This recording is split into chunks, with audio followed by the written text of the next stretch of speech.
Hey guys, tonight we're going to take a journey not just into history, but into the shimmering depths of legend, far beyond what any textbook might tell you. Imagine, if you will, waking to a morning unlike any other. The air, usually thick with the scent of blossoming flora and the distant hum of an advanced, yet organic, civilization, is now strangely still. An unsettling calm hangs heavy, a quiet before a storm of truly epic, world-altering proportions. You're in Atlantis, not the sunken ruin of myth, but a city vibrant, pulsing with life, yet teetering on the precipice of a cataclysm. You probably won't survive this level of ancient atmospheric pressure changes in your modern life, but tonight, we're just imagining, and that's perfectly safe. So, before you get comfortable, take a moment to like the video and subscribe, but only if you genuinely enjoy what I do here. And if you're listening, let me know where you are in the world and what time it is for you. It's always fascinating to think about how we're all drifting off to sleep in different corners of this big, beautiful planet.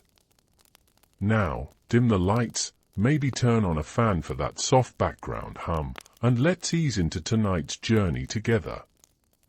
You awaken, not with a jolt, but a slow, almost imperceptible shift in the air. The usual gentle thrum of the etheric conduits that crisscross the city, channeling energy to every glowing edifice and cascading fountain, feels subtly muted. The soft, diffuse light filtering into your chamber, a signature of Atlantean design that mimics the gentlest dawn, seems a shade dimmer, holding a quality of introspection rather than vibrant awakening. You stretch languidly on your sleeping couch, woven from iridescent sea silks that seem to hum with a faint, comforting energy. The day should be starting like any other, a symphony of innovation and peaceful living. But it's not. A peculiar silence hangs in the air, a stillness that's far deeper than mere quiet. It's the kind of silence that precedes a momentous event, like the hush before a profound pronouncement, or the held breath before a great wave breaks upon the shore. You notice it first in the absence of the usual distant murmurs from the crystalline aqueducts, where the city's populace often gathered for morning ablutions, their voices a soft, melodic counterpoint to the flowing waters. Today, only the faint, almost sorrowful whisper of the current reaches you. You rise and walk to your balcony, which overlooks one of Atlantis's famed concentric rings, a marvel of engineering and aesthetics. Usually, this hour would see a gentle ballet of activity, skiffs gliding silently along the waterways, their sails woven from shimmering luminescent fibers, individuals moving with purposeful grace towards the grand forges of orichalcum, where the city's unique metal was refined, and the soft, musical chimes from the great knowledge domes, signaling the start of daily lessons. But this morning, the concentric rings are eerily quiet. A few figures move, yes, but with a somber, almost burdened pace, their heads bowed. The sky itself, a canvas of deep, ethereal blue above the city's protective energy dome, seems to hold its breath. There are no clouds, no hint of a storm, yet a palpable tension permeates the very atmosphere. It's as if the air itself is heavy with unspoken knowledge, with the weight of something immense that is about to unfold. You can almost taste the subtle shift, a metallic tang on your tongue, perhaps from the unusual atmospheric pressure or simply the anxiety that's beginning to ripple through the city. One mainstream historical fact about the myth of Atlantis, as recounted by Plato, suggests its destruction came from the gods as punishment for the Atlanteans' hubris and moral decay. Tonight, we're going with a slightly different interpretation, one born of foresight rather than divine wrath. It's almost more comforting, isn't it? Knowing they saw it coming, rather than just getting smacked by a cosmic hammer for being a bit too self-impressed. As you gaze out, you notice the great central spire, the city's heart and tallest structure, usually glowing with a brilliant, steady light, now pulses with a very faint, almost hesitant flicker. It's not a malfunction, it's a deliberate dimming, a sign that the city is conserving its deepest energies, preparing for something extraordinary. The golden veins of orichalcum that laced the spire's surface, usually catching the light with a vibrant gleam, now seem dull, reflecting only a subdued, internal glow. You recall the whispers that have been circulating for weeks, hushed tones in the great halls, concerned glances among the elders. Tales of ancient prophecies, meticulously recorded on crystalline tablets kept in the deepest vaults of the knowledge domes, speaking of a time when the very heavens would weep, and the lands would be swallowed by an unprecedented deluge. For centuries, these had been mere historical curiosities, fascinating but distant. Now, they felt chillingly present. One quirky tidbit about Atlantean society: they were said to possess an incredible understanding of levitation and acoustic resonance. Imagine not needing roads or wheels, but simply gliding from place to place on platforms activated by thought and harmonious sound. So, when the big flood comes, they won't be needing lifeboats, but rather very advanced submersible gliders. Much more chic, if you ask me. You walk through your dwelling, noticing the intricate carvings on the walls, depicting scenes of Atlantean harmony with nature, their mastery over elements, and their deep reverence for the ocean. It's a bittersweet moment, seeing these beautiful representations of a life that is about to fundamentally change. The air, despite its stillness, also carries a faint, almost imperceptible tremor, a low-frequency vibration that you feel more than hear.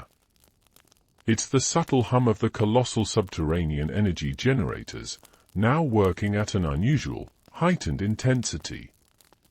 Historians still argue whether Plato's account of Atlantis was a literal historical record, an allegory for a perfect society, or a cautionary tale against imperialistic ambitions. For our purposes tonight, we're taking it as historical fact, with a bit of creative license for the escape plan. After all, what's a good bedtime story without a little dramatic flourish? You consider the Great Flood itself. Not a myth, but a natural, cyclical event of immense scale, perhaps a period of accelerated glacial melt, or a massive shift in tectonic plates altering ocean levels. The Atlanteans, with their advanced understanding of the planet's systems, would have been able to predict it, not just through prophecy, but through scientific observation. Their scientists, the oracles of the deep, had been studying the planetary shifts for generations, their data meticulously recorded on glowing data crystals. The signs had become undeniable. The air itself feels pregnant with the weight of this knowledge, a collective anticipation for the vast, watery embrace that is about to descend upon the world. The calm, you realize, is not just a precursor to disaster, but also to a magnificent act of survival, a testament to ingenuity and foresight. As the subtle vibrations in the air intensify, you cast your mind back to Atlantis at its zenith, the days before this unsettling calm. Imagine a city that defied the very definition of urban sprawl, a symphony of organic growth and technological marvel. You walk through its streets, not of paved stone, but of polished orichalcum, glowing with an inner light that pulsed in harmony with the city's energy grid. Buildings weren't merely constructed, they emerged from the earth like colossal, iridescent pearls, their surfaces rippling with subtle color shifts, always cool to the touch. The Golden City wasn't just a name, it was a literal description. Every prominent structure, from the sprawling forum of harmonious discourse to the towering temples of elemental balance, was infused with strands of orichalcum, giving them a perpetual, soft, golden luminescence. Imagine walking through avenues lined with trees whose leaves shimmered with bioluminescence, casting a gentle, ever-changing light on the pathways below.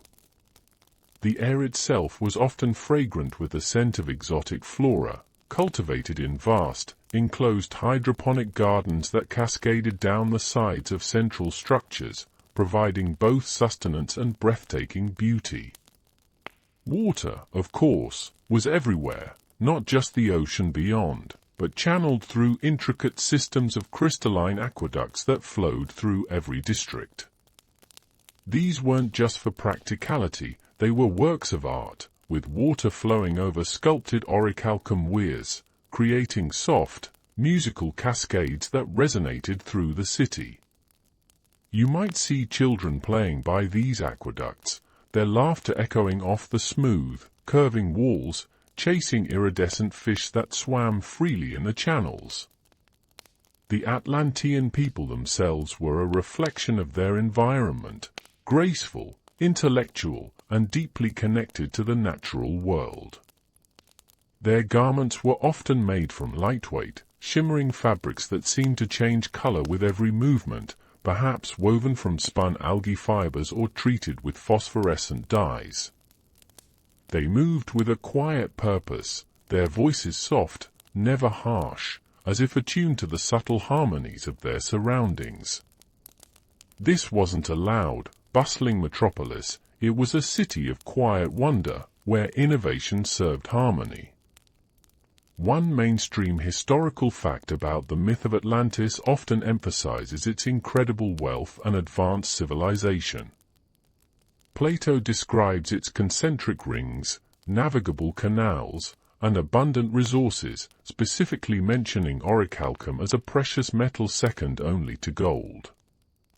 Our narrative leans heavily into that initial description of opulence and technological prowess. Their technology wasn't clunky or industrial, it was organic, intuitive, and seamlessly integrated into their lives.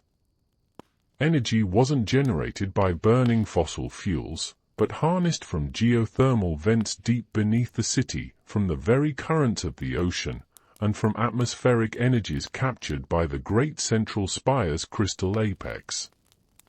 This energy flowed through those etheric conduits, providing light, warmth, and the power for their various devices, which often responded to touch or even thought.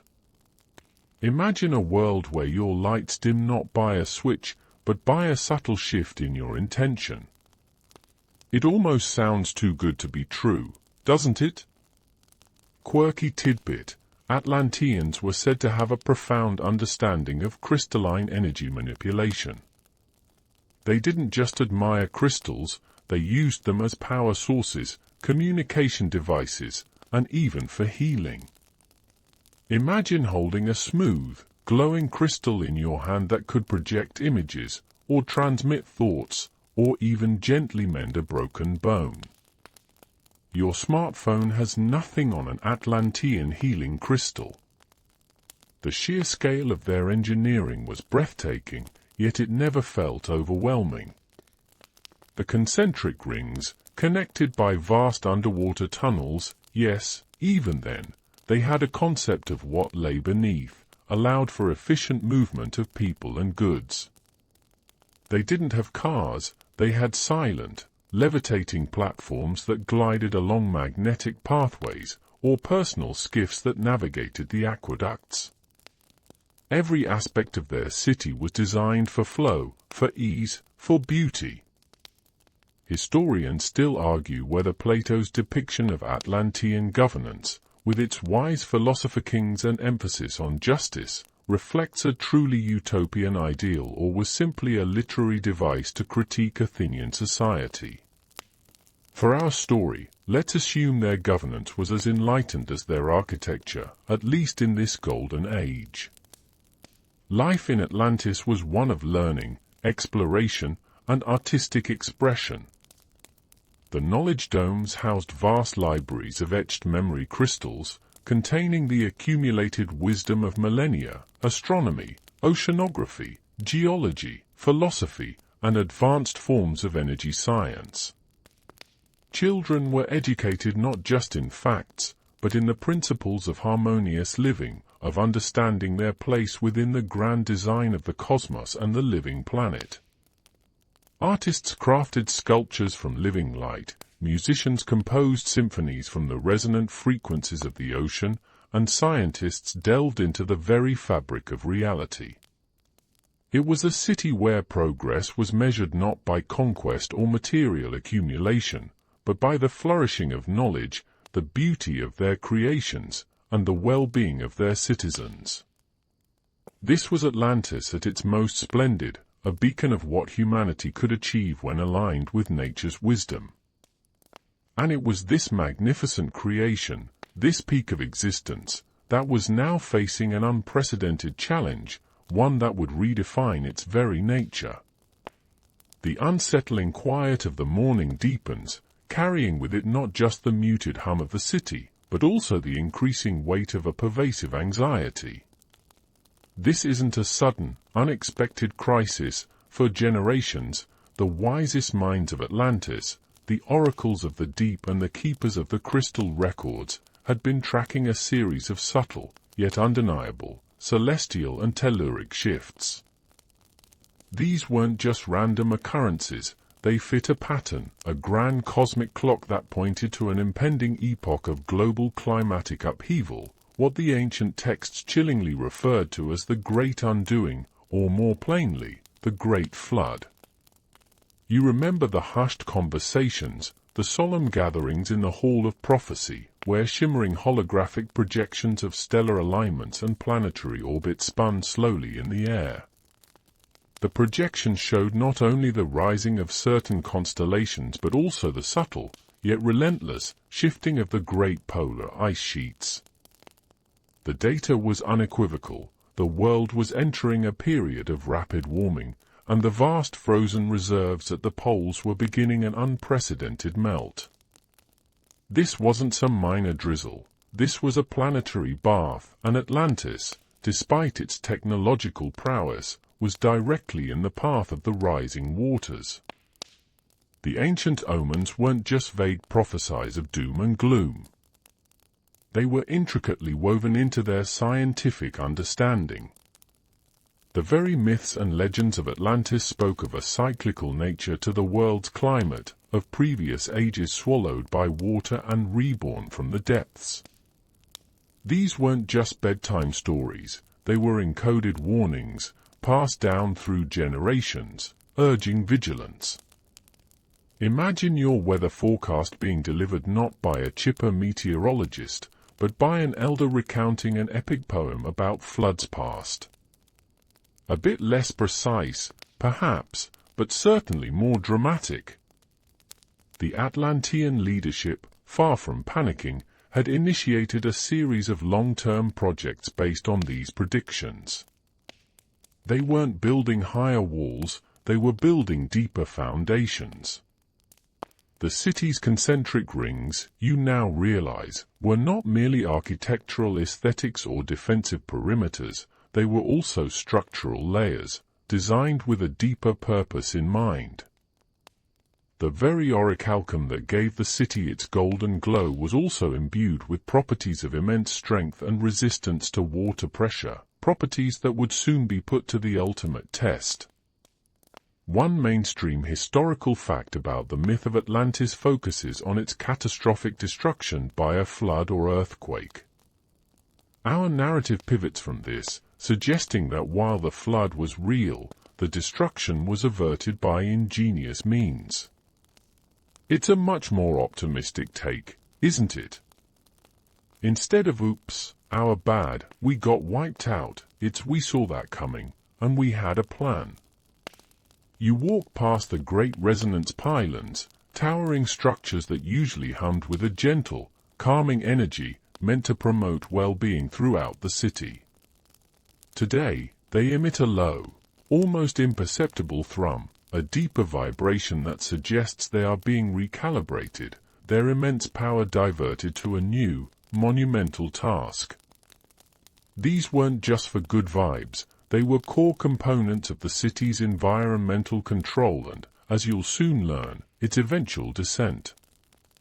Quirky tidbit: Atlantean communication, it was said, involved not just spoken words but also telepathic resonance, amplified by small, personal crystals. Imagine trying to keep a secret in a society where everyone could potentially feel your anxious thoughts about the impending flood. It must have been a very disciplined populace indeed, or perhaps they just had excellent mental filters. You're having a particularly vivid thought about rising sea levels today, aren't you, dear? The children of Atlantis, though perhaps not fully grasping the magnitude of the situation, would have sensed the change in adult demeanor. Fewer playful gatherings in the communal plazas, more time spent in lessons focused on resource management and adaptive living. The very air itself, pregnant with unspoken tension, would have communicated the gravity of the times. It's hard to hide a global catastrophe from anyone, especially when it's been meticulously predicted. Historians still argue about the precise details of how ancient civilizations might have recorded and interpreted long-term climate data. While we have examples like the Nile flood records in Egypt, the idea of an entire civilization predicting a global deluge with such accuracy remains a fascinating point of speculation. For Atlantis, we're granting them the ultimate foresight, a testament to their advanced scientific understanding.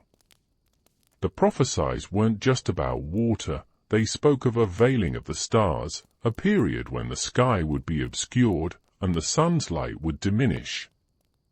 This wasn't necessarily an apocalyptic gloom, but perhaps a poetic description of life lived beneath a vast body of water, where the sun's rays would be diffused and softened.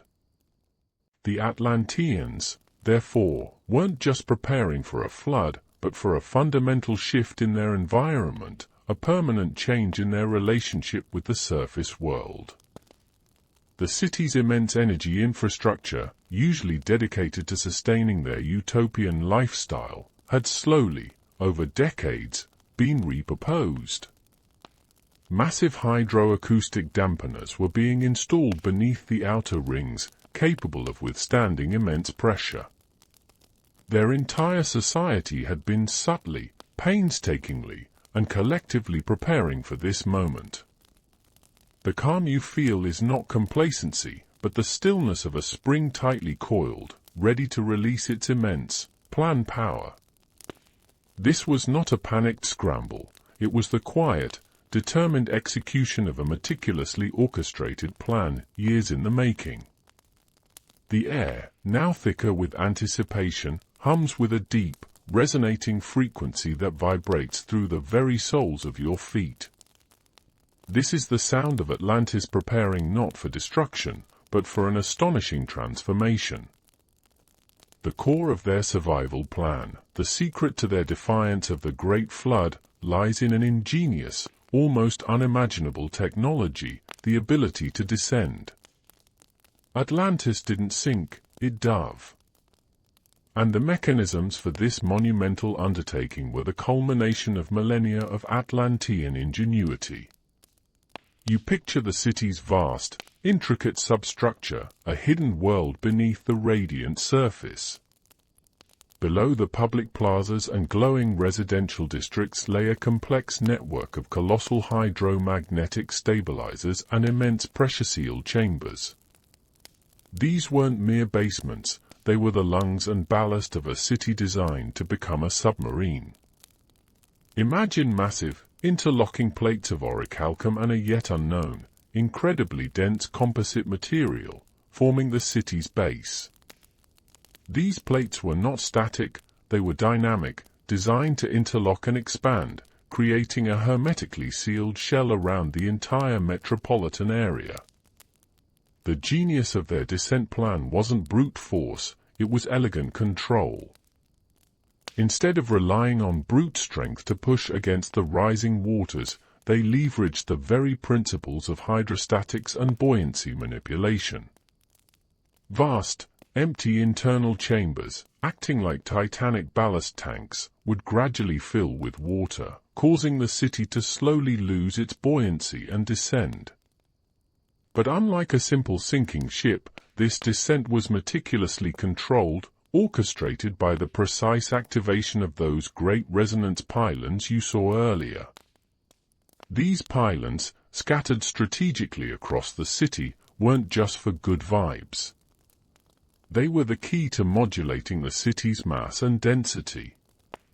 By emitting precise low-frequency sonic waves, they could subtly alter the molecular density of the surrounding water and, perhaps, even the city's own foundational materials, creating pockets of localized pressure and lift.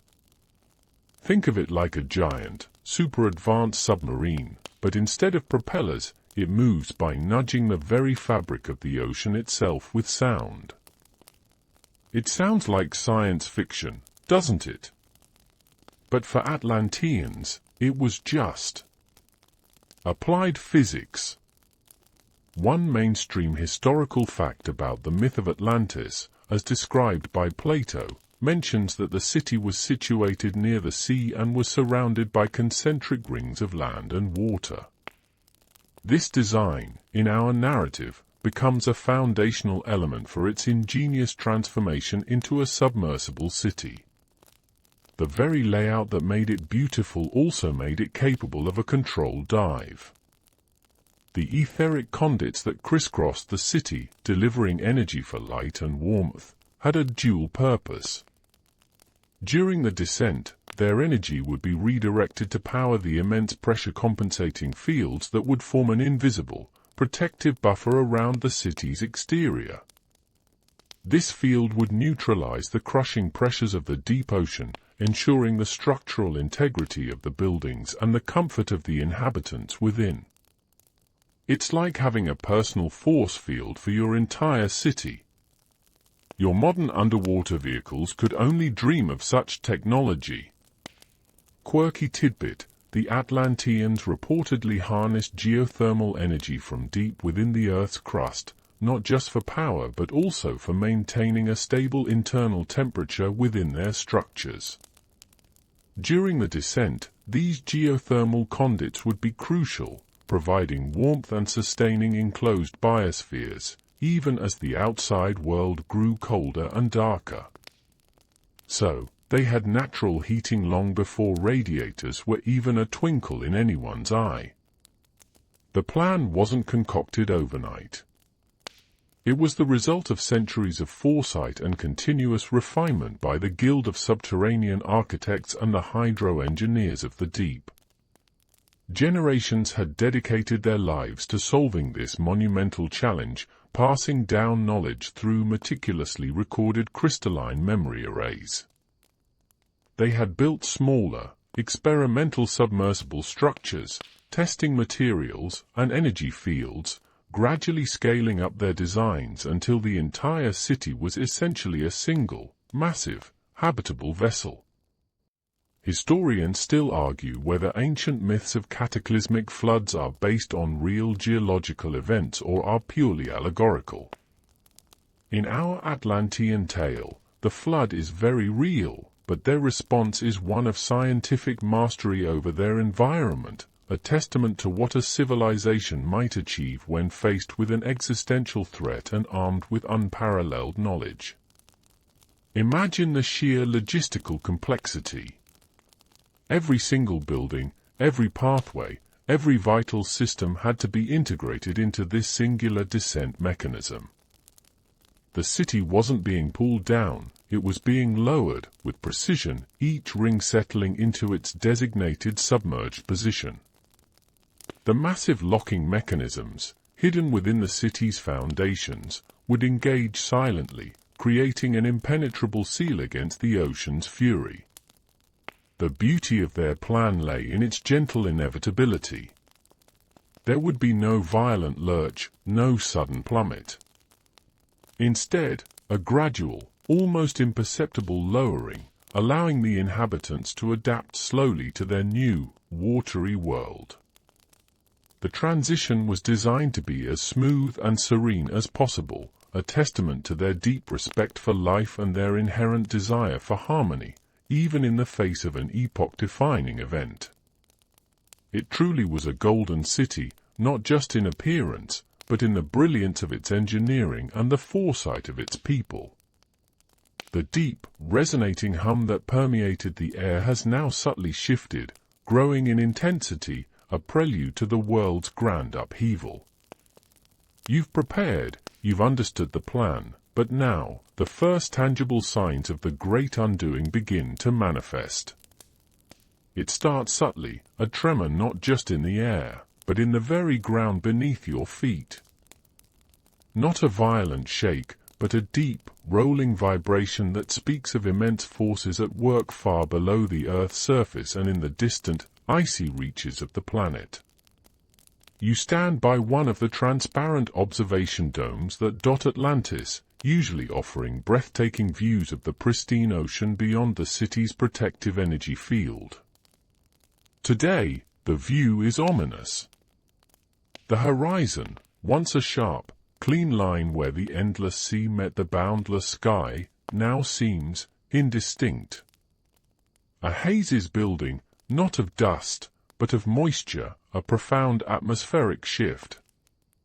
The air, which has felt heavy with anticipation, now feels literally heavier, denser, as if holding an unimaginable quantity of water.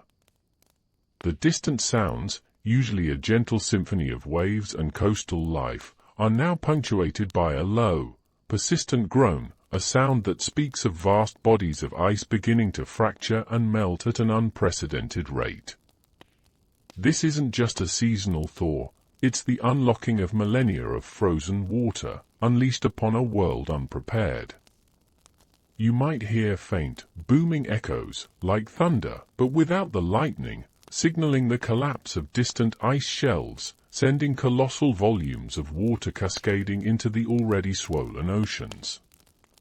One mainstream historical fact about the myth of Atlantis is its connection to a catastrophic event, often a flood or earthquake. In our story, this global flood is the very catalyst for Atlantis's controlled dive, a direct consequence of massive environmental shifts, perhaps a rapid deglaciation event. As you watch, mesmerized, the water level around the city begins its slow, relentless creep upwards. Not in a tidal wave, but a gradual, almost imperceptible rise, a quiet, inexorable swelling. The pristine beaches you once strolled, adorned with shimmering sand and unique crystalline formations, are now subtly, slowly, disappearing beneath the lapping tide. The lower tiers of the city's outer rings, usually dry and accessible, are now kissed by the advancing waters, their polished orichalcum surfaces reflecting the leaden sky.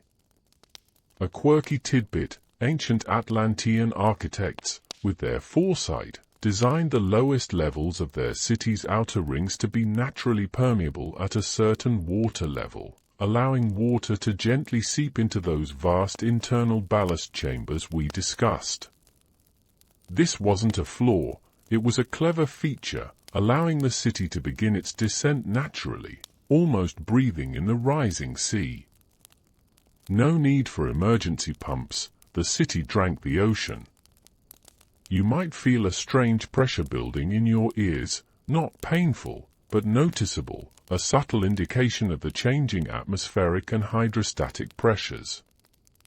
The great protective energy dome above the city, usually invisible, now shimmers with a faint, iridescent glow, as if straining against an unseen force.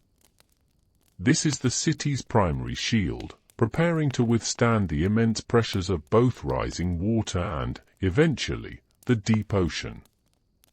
It's like watching a gigantic, shimmering bubble being slowly compressed, but holding firm. Historians still argue whether myths of global floods, prevalent across many ancient cultures, stem from a single, shared historical event or are independent cultural interpretations of localized, but devastating, deluges. For Atlantis, This flood is very real, very global, and very much the impetus for their underwater odyssey. The skies, too, are transforming. While there are no dramatic storm clouds, a perpetual twilight begins to settle over the world. The sun, once a brilliant golden disk, now appears as a pale, diffuse orb, its light struggling to pierce the increasingly thick, moisture-laden atmosphere. The air itself is cooling, a chilling dampness replacing the usual warmth, signaling the vast evaporative cycle at play as billions of tons of ice melt and return to the global ocean. The general mood within the city, while still calm, carries an underlying current of solemnity. People move with quiet purpose, their faces reflecting a mixture of profound understanding and resolute determination. There's no panic, no screaming or frantic running, just a shared acceptance of the inevitable and a quiet confidence in the plan. It's a powerful testament to their collective discipline and belief in their leadership. They're not waiting for a miracle, they're executing one. As the water continues its slow, relentless climb, you notice the last remaining land bridges connecting Atlantis to the distant continents beginning to vanish beneath the waves. The world as they knew it, a vast expanse of diverse landmasses, is shrinking, receding into the encroaching sea. It's a bittersweet sight, watching familiar landmarks disappear, knowing they are making way for a new, watery existence. But beneath the melancholy is the quiet thrum of power, the immense subterranean energy generators now working at peak capacity, preparing the city for its extraordinary descent. The Golden City isn't sinking, it's preparing to dive. The moment has arrived. The subtle tremors beneath the earth have solidified into a deep, rhythmic hum, a vibration that resonates through every fiber of Atlantis. The water level, which had been steadily creeping up, now stands at a critical point, lapping at the very threshold of the city's outer protective shell.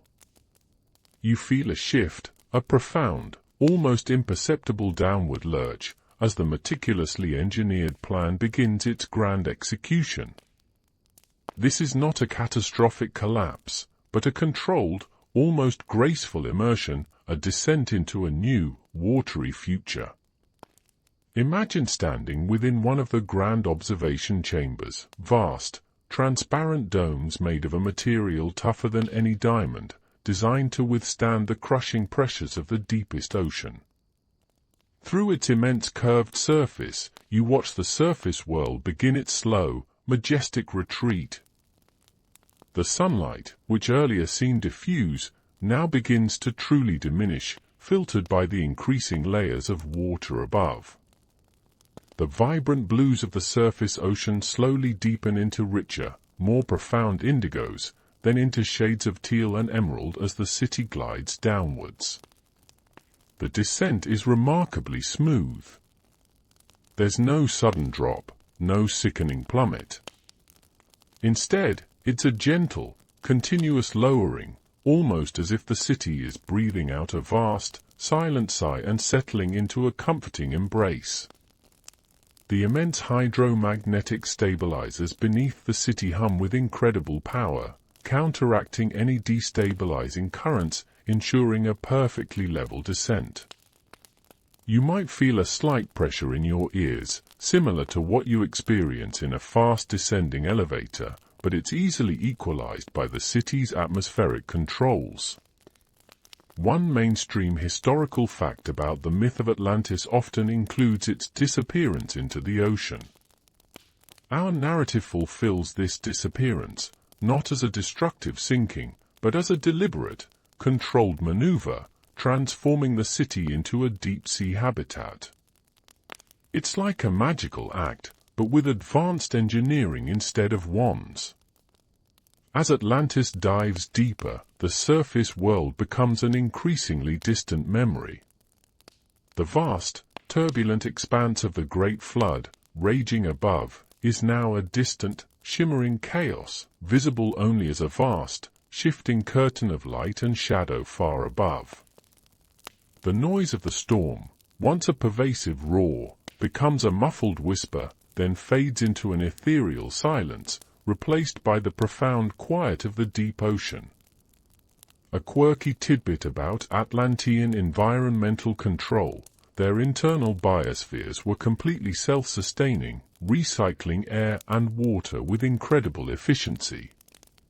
This meant that as the city descended, the breathable atmosphere within remained perfectly stable, a testament to their mastery of closed-loop systems. So, no need to hold your breath, you're still breathing the same pure, Atlantean air you always have. The transition from surface light to the subtle glow of the deep is mesmerizing. The golden light of the city's orichalcum infrastructure now becomes its primary illumination, casting a warm, inviting glow against the cool, dark blues of the surrounding ocean. Luminescent flora, specially cultivated for deep-sea conditions, begins to glow along pathways and in communal areas, providing a soft, ambient light that is both practical and beautiful. It's like living inside a giant, jewel-toned lantern.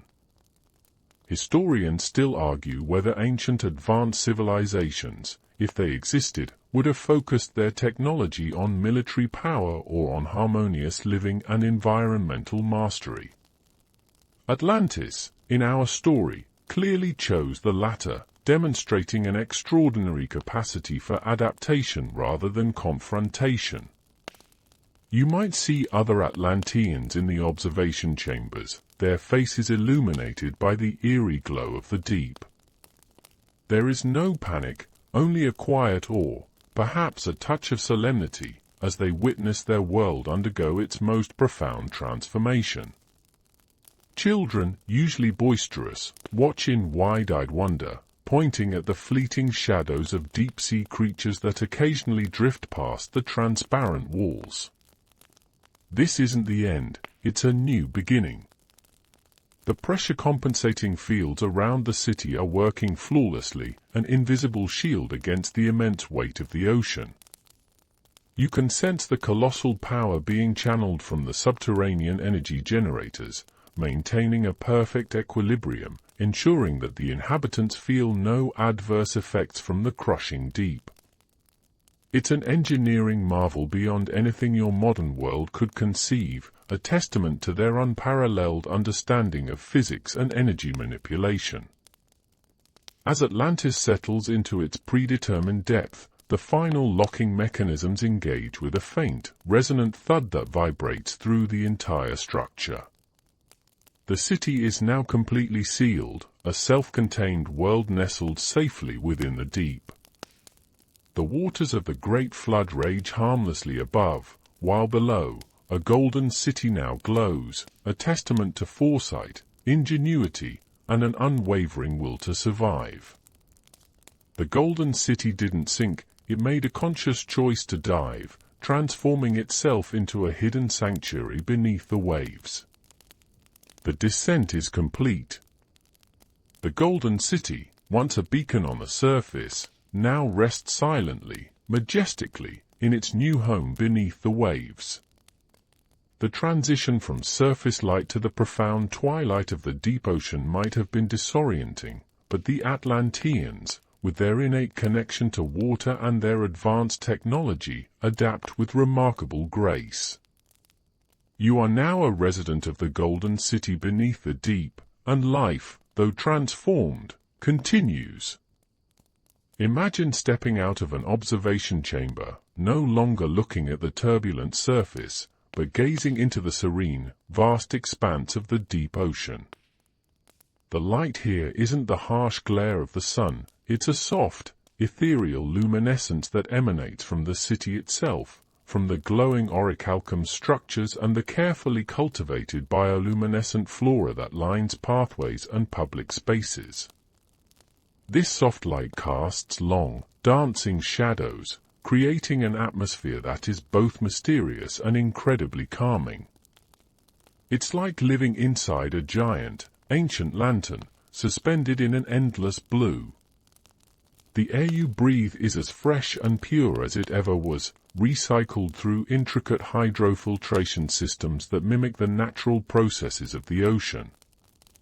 The temperature is perfectly regulated, a constant, gentle warmth that makes the deep-sea environment feel utterly comfortable. You hear no harsh mechanical hums, only the soft, resonant thrum of the city's life support systems, a gentle heartbeat in the deep. Daily routines, while similar in purpose, now take on a new flavor. Instead of sunlight, Atlanteans rely on the city's internal glow, creating a perpetual, gentle twilight. Instead of open skies, they have the vast, curving ceilings of their pressurized domes, sometimes transparent, sometimes covered with intricate star charts or artistic renderings of their surface past. The concept of outside has fundamentally changed. Your stroll might now be along a protected underwater promenade, gazing at schools of luminous fish, rather than through sun-drenched gardens. One mainstream historical fact about deep-sea exploration is the immense pressure at significant depths. The Atlanteans' ability to live comfortably at such levels implies an understanding of materials and energy fields far beyond our current capabilities, a true marvel of engineering. They literally brought their whole city into an environment that would crush our most advanced submarines. Food, once grown in surface fields, is now cultivated in vast, multi-tiered hydroponic farms located within dedicated, glowing agricultural domes. These farms grow a diverse array of nutrient-rich plants, sustained by recycled water and specialized light spectrums. Imagine seeing fields of shimmering, purple-leafed greens and glowing, spherical fruits, all thriving without soil or natural sunlight. It's a testament to their self-sufficiency and foresight. Quirky tidbit: Atlanteans were said to communicate using a combination of vocalizations and subtle chromatic light patterns emitted from their skin or clothing, allowing for a nuanced, multi-layered exchange of information. Imagine having a conversation where your emotions and unspoken thoughts are subtly conveyed through shifts in your aura. It makes body language seem rather quaint, doesn't it? Education continues in the knowledge domes, but with a renewed focus on oceanography, deep-sea biology, and the principles of subterranean living. Children learn about the wonders of the abyss, the creatures that share their new world, and the delicate balance of their enclosed ecosystem. Their understanding of the cosmos now includes the profound depths beneath them. Historians still argue whether the concept of a self-sustaining, enclosed biosphere, as imagined for Atlantis, is a practical long-term solution for human habitation or merely a theoretical ideal. For the Atlanteans, it was a vital necessity, a testament to their deep understanding of ecological principles and advanced resource management. Even leisure activities adapt. Instead of surface sports, perhaps they engage in zero-gravity chamber dances, or explore the carefully curated deep-sea observation gardens, where rare and beautiful marine life flourishes in controlled environments, visible through vast transparent walls. Art becomes infused with themes of the deep, sculptures crafted from bioluminescent minerals, music composed to mimic the gentle, resonant hum of the ocean. The Atlanteans don't merely survive, they thrive. Their transition from a surface civilization to a deep-sea society is not a diminishment, but a profound evolution. They carry their culture, their knowledge, and their harmonious way of life into this new, hidden realm, proving that true civilization is not defined by its location, but by its people's adaptability and their enduring spirit. It's a quiet testament to resilience, hidden beneath untold fathoms. Life beneath the waves, within the Golden City's vast, shimmering domes, settled into a remarkable new normal. You find yourself adapting with surprising ease, a testament to the Atlanteans' meticulous planning. The culture, once shaped by the open sky and distant horizons, now began to reflect the profound mystery and quiet grandeur of the deep. Daily existence in this submerged utopia was a delicate balance of maintaining advanced systems, fostering community, and continuing the pursuit of knowledge. Imagine your morning now. Instead of the sun, your day begins with the gradual brightening of the luminescent flora within your dwelling, a gentle, internalized dawn. You might partake in a meal of freshly harvested, nutrient-rich kelp analogues and cultivated, glowing fruits from the hydroponic farms, all tasting surprisingly earthy and vibrant. The sounds are hushed, filtered, the distant hum of energy conduits, the soft slosh of water in internal reservoirs, and the quiet murmurs of fellow Atlanteans. Work, too, shifted its focus. Many Atlanteans dedicated themselves to the maintenance of the city's complex life support systems, becoming hydro-engineers or atmospheric regulators. Others, the deep-sea biologists, explored the wonders of their new environment, cataloging never-before-seen creatures through the vast observation domes, their findings recorded on new crystalline memory shards. The pursuit of knowledge remained paramount, merely redirected to the depths. One mainstream historical fact about human societies is their remarkable adaptability to extreme environments. The Atlanteans, in this narrative, exemplify this trait, not just surviving a global catastrophe but thriving in an environment utterly alien to surface dwellers. It's a testament to the ingenuity of a people determined to preserve their civilization. Power struggles, even in a seemingly utopian society, were not entirely absent. The transition to a deep-sea existence, while successful, naturally led to shifts in focus and influence. The oracles of the deep, those who had accurately predicted the flood and masterminded the descent, gained even greater reverence and authority, their wisdom now undeniably proven.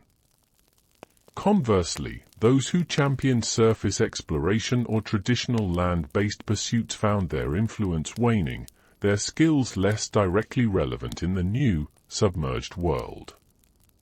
Quirky tidbit: Atlantean clothing, even underwater, remained elegant. Garments were now often interwoven with hydro-sensitive fibers that would subtly shift patterns and luminescence based on the surrounding water pressure, or even an individual's emotional state, creating a silent, shimmering language. So, if you were feeling particularly grumpy, your tunic might turn a subtle shade of grumper green. No hiding your mood here. The education system adapted profoundly. Children learned early about pressure dynamics, enclosed ecosystem management, and the principles of light propagation in water. Their playgrounds might have been low-gravity chambers, simulating movement in a lighter environment, or perhaps observation pods where they could safely interact with harmless deep-sea creatures. Their history lessons naturally centered on the Great Flood and the Great Dive, solidifying this monumental event as their cultural defining moment. Historians still argue about the true nature of power dynamics in highly advanced or mythical societies. Was it truly egalitarian, or were there subtle hierarchies based on knowledge, lineage, or control over vital resources, even in a seemingly perfect setting like Atlantis? Our narrative suggests that adaptation and specialized knowledge became new forms of influence. Art and leisure also reflected the new reality. Sculptors crafted glowing forms from bioluminescent resins, mimicking the strange and beautiful creatures of the abyss. Musicians composed symphonies that incorporated the resonant frequencies of the deep, creating melodies that vibrated through the very structures of the city. Storytellers recounted tales of the surface world, now a distant, mythical place, and wove new narratives about the wonders and challenges of their underwater existence. Social gatherings continued, perhaps in vast, enclosed communal bioluminescent gardens, where soft light illuminated exotic aquatic flora. These were spaces for shared meals, for intellectual discourse, and for reaffirming the bonds of community. The sense of collective purpose, born from the shared experience of the Great Dive, fostered a strong, unified society. Despite the wonders, there was a subtle undercurrent of longing for the open sky, a faint memory of direct sunlight. Some older Atlanteans might gaze longingly at the deep blue ceiling of their domes, remembering the vibrant hues of a surface sunset. But this was tempered by profound gratitude for their survival and a deep appreciation for the new, mysterious beauty that surrounded them. Life in the Golden City beneath the deep was a testament to the enduring human, or Atlantean, spirit, finding beauty and purpose even in the most extraordinary circumstances. As Atlantis settled into its deep-sea existence, a new dynamic emerged, the subtle, often unseen, relationship with the surface world that continued to exist, blissfully unaware of the Golden City below. You can almost feel the presence of these curious surface dwellers, their primitive vessels sailing unknowingly over the very domes that housed an entire civilization. It's a fascinating tension, a hidden utopia beneath a struggling, rebuilding world. Imagine, through the vast, thick observation domes, the occasional fleeting shadow passing high above. Perhaps it's a simple wooden raft, laden with cargo, propelled by a lone figure using a rough oar. Or maybe a crude fishing boat, its net cast hopefully into the very waters that concealed your advanced city. These surface dwellers, having survived the Great Flood, were slowly, painstakingly, rebuilding their own civilizations, their knowledge of the world drastically reset. They were venturing out, exploring the newly expanded oceans, oblivious to the technological marvel directly beneath their keels. The Atlanteans, of course, observed them with quiet curiosity. There were designated observation teams, comprised of specialized oceanic scholars and surface cartographers, who meticulously monitored the activities above. Their instruments, far beyond anything the surface world could comprehend, could detect the slightest chemical trails, the faint acoustic signatures of their vessels, and even the subtle electromagnetic fields generated by their primitive tools. It was like watching ants from orbit, a distant, yet fascinating, study of emergent life. One mainstream historical fact about post-cataclysmic societies, whether real or mythical, often describes a period of regression and rebuilding, with lost knowledge and fragmented cultures. The surface world above Atlantis would have been experiencing this, a stark contrast to the Atlantean continuity and advancement. It highlights the profound success of Atlantis's preemptive action. Sometimes, a particularly large or complex surface vessel might pass overhead, its shadow momentarily dimming the light filtering through the dome. These would be ships of emerging coastal kingdoms, venturing further out, perhaps attempting to re-establish old trade routes, or simply exploring the vast, new expanses of water. The Atlanteans would meticulously log their routes, their designs, their materials, adding to their ever-growing database of surface activity. Quirky tidbit: the Atlanteans developed incredibly sensitive hydroacoustic sensors that could not only detect sounds from the surface but could also filter them to decipher primitive languages. Imagine hearing snippets of surface conversations, filtered through miles of ocean, sounding like muffled, ancient songs. Oh dear, it seems Farmer Theron is complaining about his leaky bucket again. Some things never change, do they? There would be debates within Atlantis about these surface dwellers. Some Atlanteans, perhaps the younger generations who had never known the surface world, viewed them with detachment as mere objects of scientific study. Others, particularly the elders who remembered the sun and the open air, felt a pang of nostalgia, perhaps even a sense of protective concern, watching these struggling remnants of humanity attempting to reclaim a world that had so dramatically changed. Historians still argue whether myths of a lost civilization like Atlantis serve as a metaphor for humanity's capacity for both greatness and self-destruction, or if they hint at forgotten periods of advanced technological development. Our narrative leans into the latter, with Atlantis serving as a hidden testament to that potential, observing the cyclical nature of civilization from afar. The Atlanteans were acutely aware of the potential for discovery. While their pressure-compensating fields and advanced cloaking technologies made them virtually undetectable to surface vessels, the risk of accidental encounters, particularly by curious explorers or advanced fishing expeditions, always existed.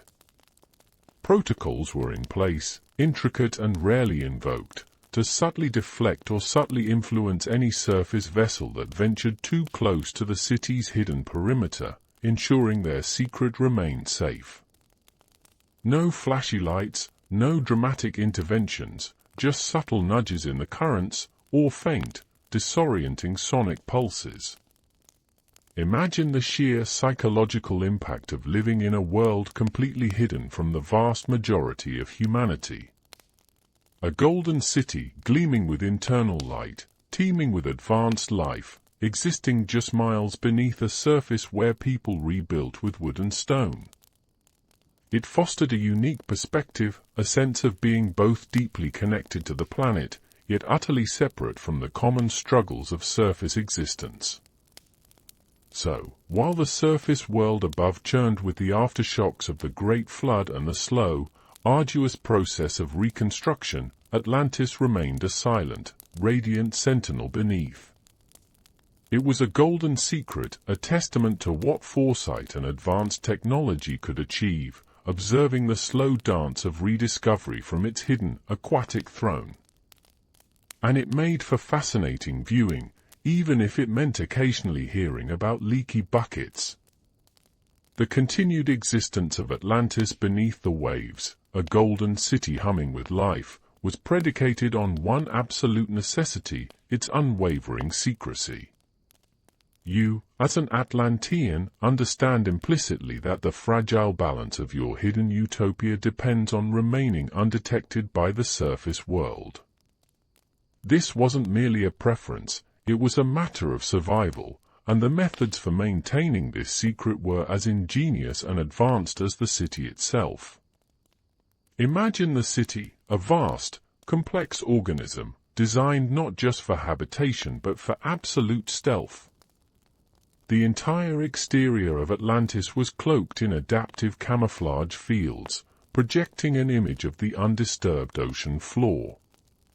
This wasn't a physical covering, but a sophisticated energy manipulation that bent light and sound waves, making the city appear as nothing more than an ordinary, rocky seabed, even to the most advanced detection methods from the surface. It was the ultimate nothing to see here, just fish strategy, executed on a monumental scale. Their primary line of defense wasn't weaponry, but detection and redirection.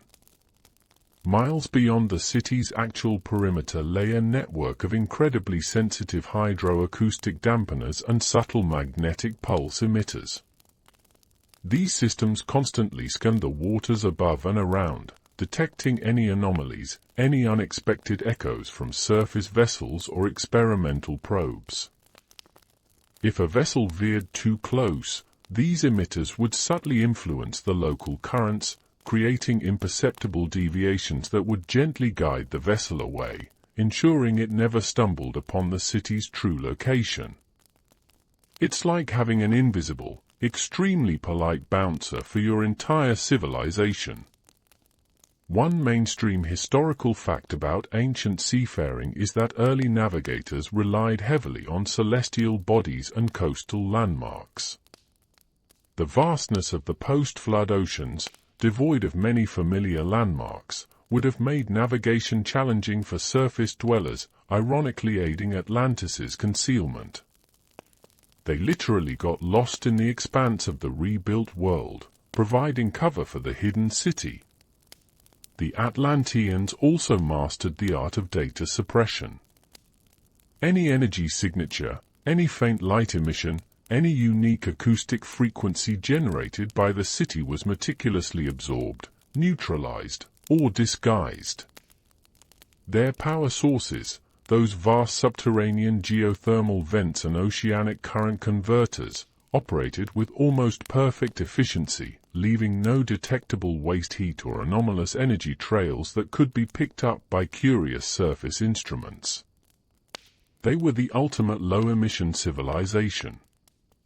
Quirky tidbit: Atlantean communication, while often telepathic within the city, could also involve a form of subsonic whale song for long-distance communication between specialized Atlantean research outposts or deep-sea resource-gathering teams. Imagine your text messages being carried on a melody only marine life could truly perceive, utterly indecipherable to surface technology. It's like having a secret, musical internet beneath the waves. The concept of silent running was paramount. Every vehicle that moved outside the city's main domes, whether a deep-sea research vessel or a resource extraction platform, was designed for absolute stealth, moving with barely a whisper, its engines powered by silent, crystal-based propulsion systems. They left no trails, no detectable exhaust, nothing to betray their presence to the world above. Historians still argue about the practicality and ethics of a completely hidden, technologically superior society observing a less advanced one. While our narrative focuses on Atlantis's need for self-preservation, the dynamics of such a prolonged, secret existence raise fascinating questions about responsibility and non-intervention. They're basically the ultimate, benevolent, underwater secret society. Any Atlantean venturing outside the main domes for exploration or resource gathering would be equipped with personal environmental cloaking fields, small, localized versions of the city's larger system. These fields would not only protect them from pressure but also render them virtually invisible to optical or acoustic detection, allowing them to move freely through the abyssal plains, observing the unique deep-sea ecosystems without disturbance. The Atlanteans understood the human tendency for curiosity and exploration. They knew that eventually, surface technology would advance, and their secret would become harder to keep. Thus, their defenses were constantly evolving, adapting to any new threats. Their sentinel drones, small, autonomous probes, tirelessly patrolled the ocean layers above, acting as an early warning system, ready to initiate subtle diversion protocols if any surface vessel came too close. Maintaining this level of secrecy was not born of malice or a desire for isolation, but from a profound understanding of the cyclical nature of civilizations. The Atlanteans knew that the surface world, having suffered the Great Flood, needed to rebuild on its own terms, without the overwhelming influence of a vastly superior technology. Their hidden existence allowed humanity to rediscover its path, while Atlantis quietly continued its own advanced journey, a golden dream hidden beneath the crushing depths, guardians of a secret that defined their continued survival. As millennia stretched into the vast, silent expanse of the deep ocean, the golden city beneath the deep did not stagnate, it continued to evolve, silently, profoundly. You, as an Atlantean, feel this ongoing transformation, a continuous refinement of their extraordinary existence, guided by a long-term vision that extended far beyond mere survival. The future of Atlantis was a tapestry woven from knowledge, sustainability, and a quiet guardianship of the planet itself. Imagine their long-term vision. It wasn't about re-emerging to conquer the surface world, it was about achieving a state of perfect equilibrium, a complete integration with their deep-sea environment. They sought to understand every nuance of the abyss, not just for survival, but for pure knowledge.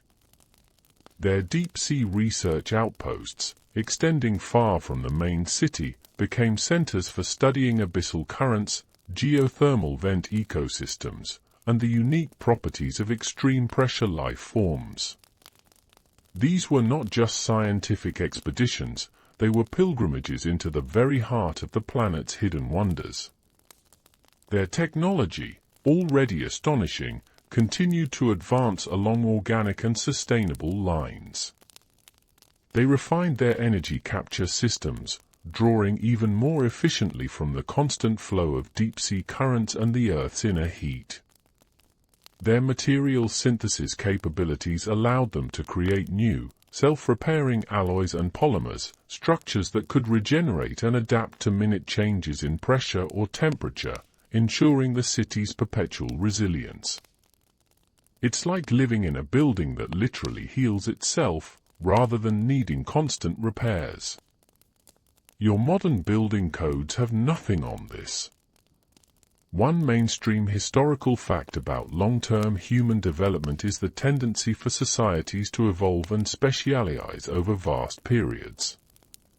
Atlantis, in our narrative, exemplifies this by continually refining its scientific, technological, and cultural focus while remaining hidden. They didn't just adapt, they perfected their new existence. The Atlantean society itself continued to evolve, emphasizing intellectual pursuits, artistic expression inspired by the deep, and a deep, philosophical understanding of their place in the cosmos. Their knowledge domes grew, housing ever-expanding archives of crystalline memory shards, filled with data from their scientific explorations and the evolving wisdom of their people. Education was a lifelong endeavor, focused on critical thinking, ethical consideration, and a deep reverence for life in all its forms. Quirky tidbit: Atlantean art, in its later stages, reportedly involved living light sculptures, where genetically engineered bioluminescent microorganisms were cultivated to create shifting, ethereal forms that pulsed with soft light and gentle color, constantly changing based on environmental stimuli or even the proximity of observers. Imagine your favorite painting actually breathing and glowing. Much more dynamic than a still life. Their approach to resources was one of absolute sustainability. Waste was a concept alien to them. Every byproduct was either recycled, repurposed, or harmlessly reintegrated into the deep-sea ecosystem.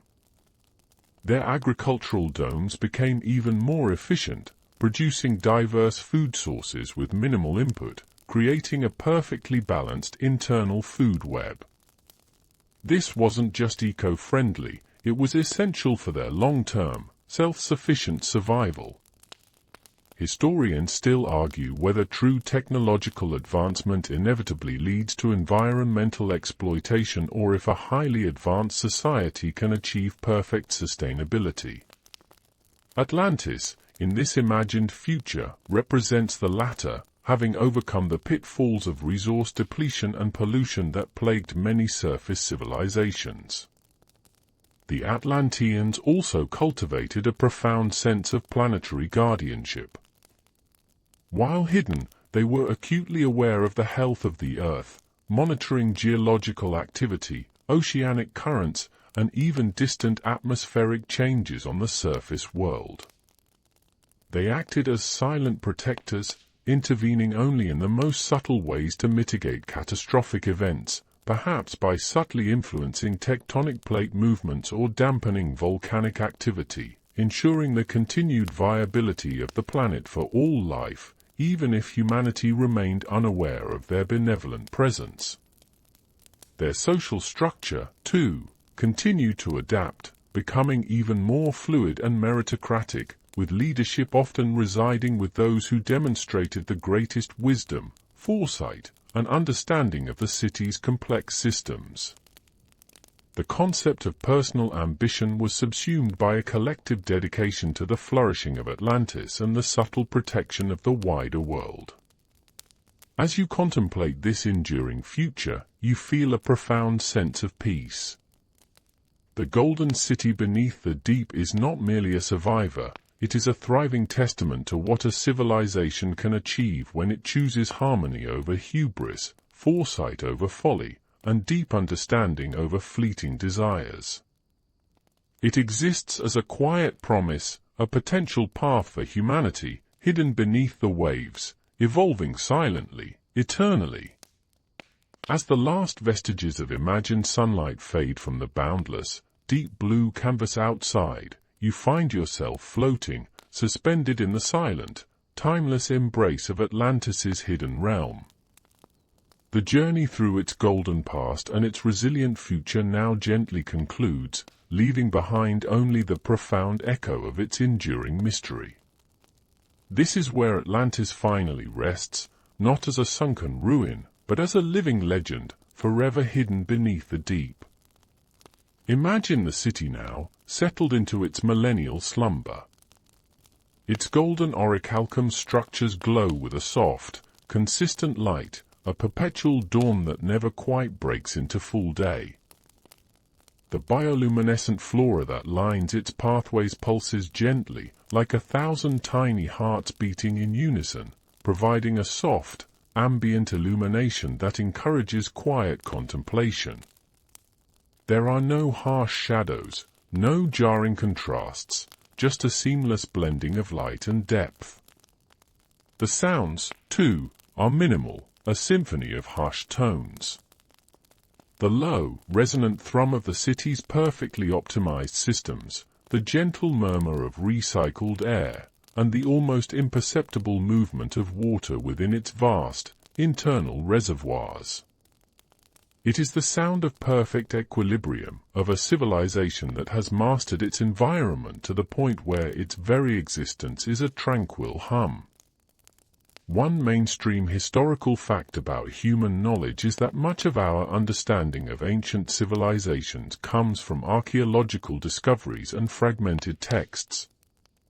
Atlantis, in this narrative, remains undiscovered, a testament to its unparalleled technological prowess and commitment to secrecy, making it the ultimate elusive mystery. It's like finding a needle in a haystack, except the needle is a city and the haystack is the entire ocean. You might feel a subtle coolness in the air, a reminder of the vast, cold ocean that surrounds and protects the city, but within the domes, the temperature is always perfect, a gentle warmth that soothes and comforts. The very air you breathe is pure, cleansed, and infused with a subtle, calming essence, perhaps from the living filters of the hydroponic gardens. Quirky tidbit: Atlantean sleep chambers were said to employ subtle harmonic frequencies derived from oceanic currents, specifically tuned to promote deep, restorative sleep and vivid, lucid dreaming. Imagine your bed playing a personalized lullaby that literally helps you dream better. Your white noise machine could never. Historians still argue whether the concept of a golden age in ancient myths represents a real historical period of peace and prosperity, or if it is merely a nostalgic ideal. For Atlantis, its golden age wasn't just in its past, but an ongoing reality, maintained by its conscious choice to retreat and evolve in harmony with its hidden world. The deep ocean outside is a canvas of perpetual twilight, occasionally illuminated by the fleeting bioluminescence of passing deep-sea creatures, their brief, shimmering forms offering a glimpse into a world of profound wonder and mystery. These glimpses reinforce the sense of being part of a larger, still undiscovered realm, a hidden jewel nestled within the planet's vast, dark heart. As your consciousness begins to gently recede, imagine the countless generations of Atlanteans who have lived and thrived within these golden walls, their lives a continuous testament to ingenuity, foresight, and peace. Their stories, their knowledge, their very existence, are protected within this submerged sanctuary, a silent, enduring legacy. The golden city beneath the deep did not sink, it made a choice. It dove. And in that dive, it found not just survival, but a new, profound path of existence, forever veiled from the chaotic surface world, a timeless beacon of advanced civilization in the quiet depths. The soft, golden light of Atlantis now begins to dim, not fading to black, but softening, becoming ever so gentle, like the last embers of a perfectly peaceful fire. The quiet hum of the city, once a discernible vibration, transforms into a subtle murmur, a whisper against the vast silence of the ocean depths. Let your own breath deepen, growing long and even, synchronizing with the slow, deliberate pulse of the hidden city. Feel the comforting stillness of the water, the gentle pressure that cradles Atlantis, now cradling you. The profound mystery of this golden realm, tucked away in the deepest parts of our world, is your companion. There are no more questions, no more journeys to take, only the profound peace of a secret kept, a civilization thriving in its quiet, eternal slumber. Allow yourself to drift, to surrender to the vast, calming ocean of dreams, knowing that beneath it all, the golden city sleeps too, forever safe, forever hidden.